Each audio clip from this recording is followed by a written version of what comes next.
சமூகத்தில் பெரியவர்கள் பட்டியலில் சேருவதற்காகத்தான் நானும் 21 வயசில் ஆசைப்பட்டேன்.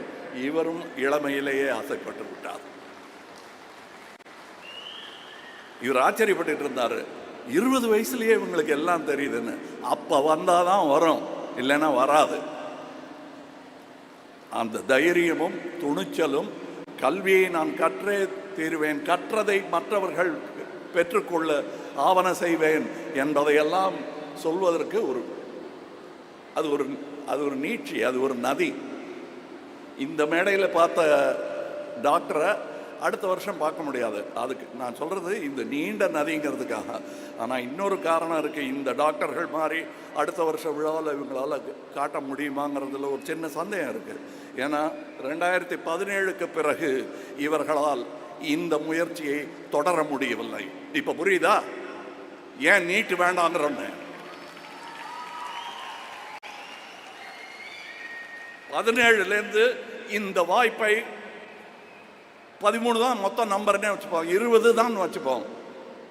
2017ஆம் ஆண்டு முதல் இன்றைய தேதி வரை இந்த மாதிரி அத்தனை பிள்ளைகளுக்கு கல்வி கிடைக்காமல் செய்துவிட்டது இந்த சட்டம். அகரம் நினைச்சா ஒன்றும் விட முடியாது.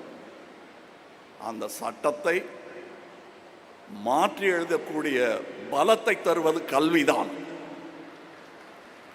அந்த கல்வி இந்த போரில் ஆயுதமின்றி நாட்டையே செதுக்க வல்லது. இது சர்வாதிகார சங்கிலிகளை, சனாதன சங்கிலிகளை எல்லாம் நொறுக்கி தள்ளக்கூடிய ஒரே ஆயுதம் இதுதான். இதை தவிர வேற எதையும் கையில் எடுக்காதீங்க. அதில் வெல்ல முடியாது. ஏன்னா பெரும்பான்மை தோற்கடிச்சிருவாங்கள, பெரும்பான்மை மூடர்கள் தோற்கடிச்சிருவாங்க. அறிவு தோத்து போயிடும். இதை தாங்கி பிடிக்கணும். அதில் என்ன எனக்கு பெருமையாக இருந்ததுன்னா, இவர் பேரையே சொல்லிட்டு இருக்க மாட்டாங்க. அடுத்த தலைமுறையில் இதை நடத்தி கொண்டிருக்கிறவரின் பெயர் தான் ஞாபகம் இருக்கும், இல்லையா? எப்போவாவது அவங்க நினைவுபடுத்தும் போது தான் இவர் பேர் ஞாபகம் வரும். அப்படி சமுதாயத்துடன் கரைந்து போவது தான் தலைமை. நின்று ஆண்டு கொண்டிருப்பது தலைமை அல்ல. எனக்கு அது புரிய 70 வயசு ஆயிடுச்சு.